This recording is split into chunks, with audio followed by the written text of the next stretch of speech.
সম্মানিত ভাই ও বন্ধুরা, আপনারা যারা খামার করতে চান, বিশেষ করে মুরগির খামার, সেটা পোলট্রির খামার হতে পারে, সেটা কক মুরগির খামার হতে পারে, লেয়ার হতে পারে, বা অন্য জাতীয় পাকিস্তানি যে মুরগিগুলো রয়েছে সেগুলো হতে পারে। সেগুলো প্রথম দিন আপনারা বাচ্চা যেভাবে উঠাবেন, সেই বাচ্চা উঠানোর প্রক্রিয়া এবং বাচ্চার যে পরিচর্যা সেটা আপনাদেরকে আজকে আমি দেখানোর চেষ্টা করব। এভাবে বাচ্চাগুলো এভাবে আস্তে আস্তে ছাড়বেন। যদি এভাবে আপনারা গনে গনে ছাড়তে পারেন তাহলে আরো সুন্দর হয়। আর যদি এভাবে গুনে শিখতে সমস্যা হয় তাহলে একবারে 4-5টা করে এভাবে রাখবেন আপনার আস্তে ধীরে, যাতে বাচ্চার গায়ে আঘাত না লাগে।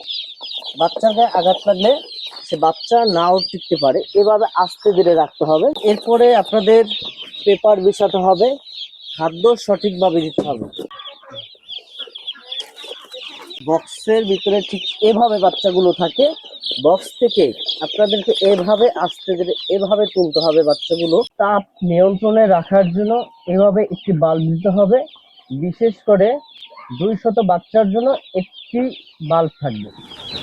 এভাবে খাদ্য দিতে হবে আপনাদেরকে, ট্রেতে করে খাদ্য দিতে হবে এবং ছোট যে পাত্র রয়েছে খাদ্য, ওটাতে ওই ছোট পাত্রে খাদ্য দিতে হবে এবং এভাবে পানির পাত্রে খাদ্য দিতে হবে। এবং বাচ্চাগুলো এভাবে ছড়িয়ে ছিটিয়ে যদি থাকে তাহলে আপনারা মনে করবেন যে আপনার বাচ্চা সুস্থ আছে, আপনার মুরগির বাচ্চা সুস্থ আছে। আর যদি বাচ্চা এভাবে আলোর নিচে যায় তাহলে মনে করবেন ওই বাচ্চাটার শরীরে জ্বর আছে, এটা আলোর নিচে যাচ্ছে। এবং যদি একসাথে এভাবে গোল আকৃতি থাকে, এভাবে দলামুচুরি হয়ে থাকে, তাহলে আপনারা বুঝে নেবেন যে বাচ্চাটার সমস্যা আছে, পরিপূর্ণ তাপ হচ্ছে না, তাপ দেওয়াতে সমস্যা। তাৎক্ষণিকভাবে সে ফার্মে এইভাবে বাল্ব দিয়ে সঠিকভাবে তাপ নিয়ন্ত্রণ করার চেষ্টা আপনারা করবেন।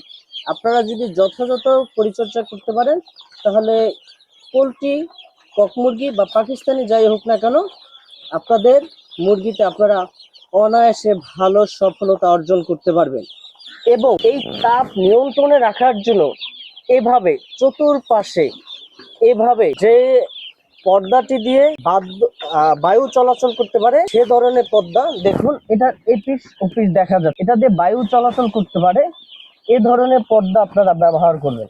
তাহলে আপনাদের মুরগির বাচ্চা ভালো থাকবে এবং আপনাদের মুরগির বাচ্চা অনায়াসে আপনারা লাভ করতে পারবেন।